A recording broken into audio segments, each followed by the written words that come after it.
Audio Jungle.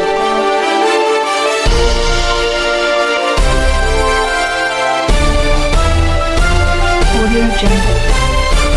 नमस्कार, आप देख रहे हैं एसपी न्यूज। देवभूमि उत्तराखंड की शांत वादियों में एनईईटी यूजी परीक्षा में हुई भयंकर धांधली और भ्रष्टाचार के खिलाफ भड़की विरोध की भीषण ज्वाला अब थमने का नाम नहीं ले रही है। देश भर में वर्तमान में राष्ट्रीय स्तर पर चल रहे ऐतिहासिक और व्यापक छात्र आंदोलन के समर्थन में काशीपुर की सड़कों पर भी आक्रोश का एक विशाल सैलाब उमड़ पड़ा। नेशनल टेस्टिंग एजेंसी यानी एनटीए की घोर लापरवाही, प्रशासनिक नाकामी और परीक्षा से पहले कथित तौर पर पेपर लीक होने की सनसनीखेज खबरों के बाद युवाओं और विभिन्न सामाजिक तथा राजनीतिक संगठनों का धैर्य पूरी तरह जवाब दे चुका था। देशव्यापी आंदोलन की कड़ी से कड़ी जुड़ते हुए काशीपुर के सैकड़ों युवाओं ने सड़कों पर उतरकर यह साफ संदेश दे दिया है कि जब तक देश के लाखों छात्र छात्राओं को न्याय नहीं मिल जाता, तब तक यह राष्ट्रीय स्तर का संघर्ष और तेज होता रहेगा। खून पसीना बहाकर सालों तक तैयारी करने वाले मेधावी छात्र छात्राएं अपनी आंखों के सामने अपना उज्जवल भविष्य अंधकार में डूबता देख बेहद आक्रोशित और मर्माहत नजर आ रही थी। राष्ट्रीय स्तर पर जारी इस महाआंदोलन को पूरी मजबूती से समर्थन देने के लिए काशीपुर के आंदोलित युवाओं और यूथ कांग्रेस के समर्पित कार्यकर्ताओं ने रामनगर रोड से अपनी इस विशाल और ऐतिहासिक आक्रोश रैली का आगाज किया। हाथों में तख्तियां, बैनर और इंसाफ के मसाले थामे यह विशाल जनसैलाब रामनगर रोड से रवाना होकर सत्येंद्र चंद गुड़िया मार्ग पहुंचा, जहां की फिजाएं गगनभेदी नारों से थर्रा उठी। इसके बाद जुलूस पोस्ट ऑफिस लेन और शहर के मुख्य व्यापारिक बाजारों से होकर गुजरता हुआ आगे बढ़ा, जहां स्थानीय दुकानदारों और आम जनता ने भी छात्रों के इस न्याय संगत आंदोलन का दिल खोलकर नैतिक समर्थन किया। बाजार की संकरी गलियों से होकर गुजरता यह उग्र कारवां जब एमपी चौक पहुंचा तो पूरा इलाका एक विशाल जनसभा में तब्दील हो गया।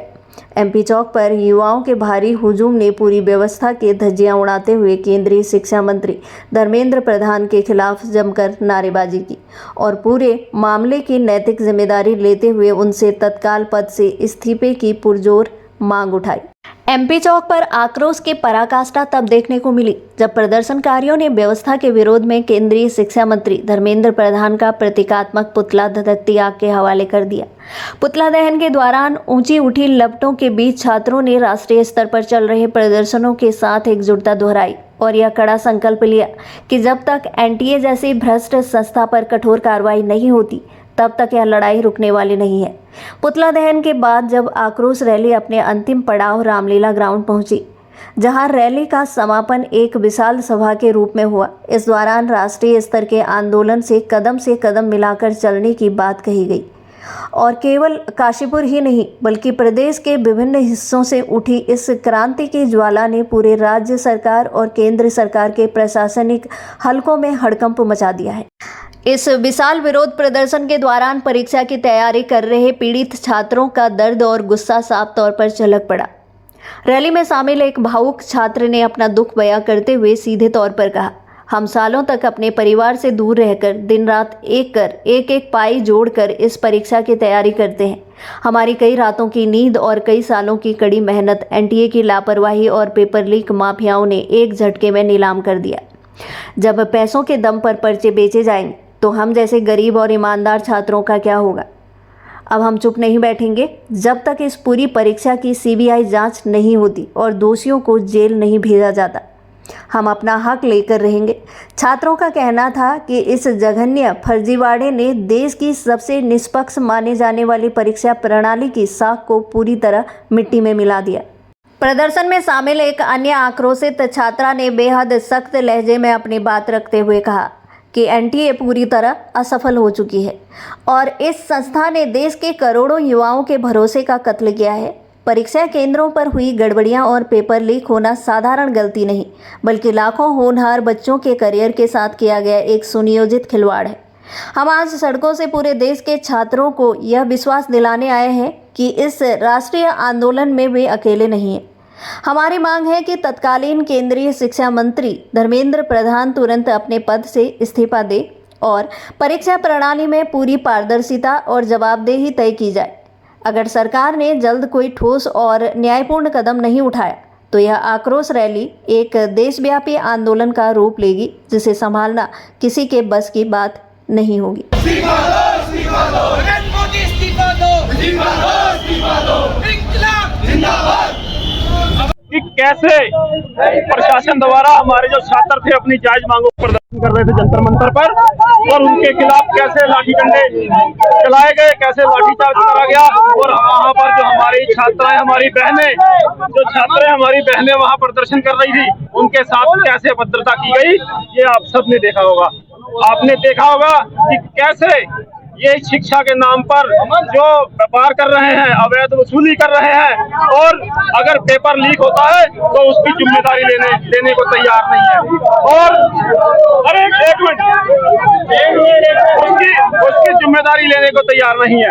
किसी भी चीज में एक जिम्मेदारी तय होती है। आप देख लीजिए, अगर थाने के अंतर्गत कोई घटना होती है तो वहाँ के एसओ को तुरंत हटा दिया जाता है। तो क्या इतना बड़ा विषय, नीट जैसा एक एग्जाम लीक हो गया, लेकिन शिक्षा मंत्री की कोई जवाबदेही नहीं है और उन्हें कहीं नहीं हटाया गया। हमारी मांग है कि जो भी इसमें जिम्मेदार व्यक्ति है, जो शिक्षा मंत्री अपनी जिम्मेदारी लें और नैतिकता के आधार पर इस्तीफा दें। और उन्हें मैं प्रधानमंत्री नरेंद्र मोदी जी से भी कहना चाहता हूं कि उन्हें अब तक उन्हें बर्खास्त कर देना चाहिए था। अगर कोई जिम्मेदारी नहीं लेगा तो कैसे देश चलेगा, कैसे शिक्षा चलेगी? जो शिक्षा का व्यापार है वो कैसे चलेगा? हिंदुस्तान की निगाहें सभी छात्रों के ऊपर टिकी हुई है, और यदि छात्रों के संग इतना तानाशाही हो सकता है, इतना दुर्भाग्यपूर्ण रवैया हो सकता है, नाबालिग बच्चों के ऊपर पुलिस पुरुष है, उस पुरुष ने अत्याचार किया, लाठीचार्ज किया, ये देश का दुर्भाग्य है। आज हम सबको दलगत राजनीति से ऊपर उठकर समस्त धर्म और जातियों को भूलकर अपने देश के भविष्य छात्रों के साथ कंधे से कंधा मिलाकर खड़ा होना चाहिए। जैसा कि मुख्य मांग है, धर्मेंद्र प्रधान इस्तीफा दें। जो छात्रों के साथ अत्याचार हुआ उसके लिए देश के प्रधानमंत्री माफी मांगे, और जो भी उनके ऊपर कानूनी कार्रवाई उसको तत्काल प्रभाव से निरस्त हो। और ये दुर्भाग्य केवल छात्रों के संग नहीं, अपितु ये सरकार हमारे बोलने का अधिकार, जो हमारे संविधान का फंडामेंटल राइट है, उस राइट को दबाने का काम इस सरकार द्वारा कर रही है। और निश्चित रूप से ये स्वतंत्र भारत में हम लोग रहते हैं, अंग्रेजों के द्वारा गुलाम देश में हम नहीं रहते। हम स्वतंत्रता के साथ रहेंगे, अपनी बात को पुरजोर रूप से उठाएंगे, और निश्चित रूप से इस सरकार का विरोध सड़कों से लेकर संसद तक जो माननीय राहुल गांधी जी कर रहे हैं वो निरंतर जारी रहेगा। जिस तरीके से व्यवहार हो रहा है उस तरीके से मोदी जी को भी इस्तीफा दे देना चाहिए। निश्चित रूप से देना चाहिए। जरा भी उनके अंदर नैतिकता है तो इस्तीफा उनको देना चाहिए। आपने देखा होगा यूपीए की सरकार में जब कभी भी उनके द्वारा कोई भी ऐसा कृत्य किया गया तो वो आज तक दोषी नहीं है, लेकिन उन्होंने नैतिकता के आधार पर तत्काल प्रभाव से इस्तीफा दिया। उन पे बुलेट मारी जाती है, उन पे आंसू गैस के गोले मारे जाते हैं, बच्चों के कपड़े फाड़े जाते हैं, वो डंडे मार रहे हैं। ये कहाँ पे संविधान में लिखा है? ये कौन से पुलिस वाले थे जो उन्होंने मारा? अगर ऐसे ही चलते रहेगा तो इसका विरोध होते ही रहेगा जब तक धर्मेंद्र प्रधान इस्तीफा नहीं देगा। ये आग देश में छात्रों में लगी हुई है, ये आग जल्दी बुझने वाली नहीं है। ये भाजपा ये कह रही है कि ये कांग्रेस की तुष्टीकरण की राजनीति है जो ये कर रही है छात्रों के नाम। ये किसी पार्टी विशेष का मुद्दा नहीं है। ये बीजेपी, कांग्रेस, सपा, कोई अन्य पार्टी से लेना देना नहीं है। ये छात्र हम सब लोगों के छात्र हैं, हम सब बच्चे, हमारे बच्चे हैं, हमारे आगे देश का भविष्य है। अगर ये अभी भी यही पहले देखे हिंदू मुस्लिम से ईसाई करते थे, अब ये कांग्रेस आप बीजेपी करने लग गए। ये इनका भटकाने का तरीका है, इसमें ना भटके। हम साफ साफ बोल रहे हैं, धर्मेंद्र प्रधान को इस्तीफा देना चाहिए और वो उसे देना ही पड़ेगा। कल बीजेपी ने कांग्रेस का कार्यालय, जो देहरादून कार्यालय है, उसका घेराव करने की कोशिश की गई थी, जबकि सरकार में वो है, उसके बाद भी कांग्रेस का कार्यालय घेराव। तो ऐसा क्यों जरूरत पड़ गई आज जब सारा कांग्रेस का शीर्ष नेतृत्व उत्तराखंड का जब दिल्ली में प्रदर्शन करा था, तो प्रदर्शन वहां पे चुप करके क्या हो गया? सामने खड़े हैं तब आगे करिए ना।